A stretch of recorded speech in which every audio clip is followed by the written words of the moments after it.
Alright guys, my name is Yoshi, and this is how to get the really cool Install Missing Content button available on your server. So first off, check it out. There's an Install Missing button down here, and also all the missing cars up. Missing cars right above there. So you just click Install Missing Content, and then the little hamburger dude up in the corner highlights. It downloads it, then you click the Install button. Wow, and then it installs everything for you and you can go.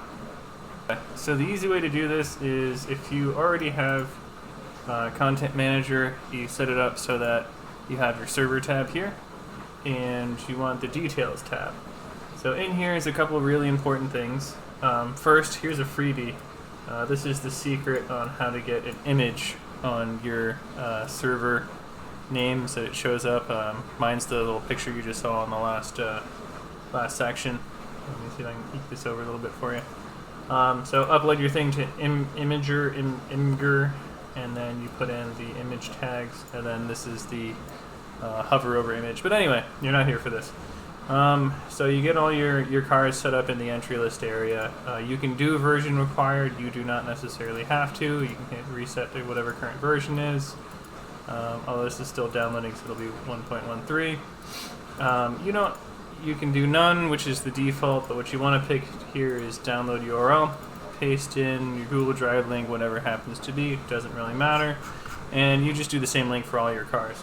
At the very bottom you can do the same thing, download URL for your track, and then you hit save at the bottom. Important thing here, you have to hit save, and what you want to make sure comes up is the via ID in name feature. It'll tell you what the ID is here, but it's actually wrong. Is you click the folder button, and then it shows up in your folder here. Also, fun fact, this is how I keep a bunch of different car packs, so I can change my car packs on a whim. But you want to open up the server CFG file, and you want this little bit here.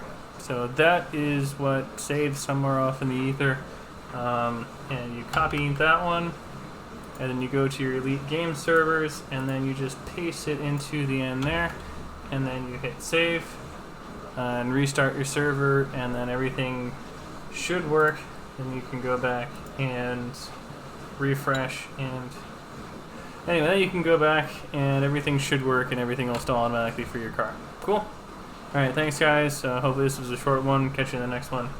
Also, link to my particular server that shows you how to do this as a demo in the description. Bye.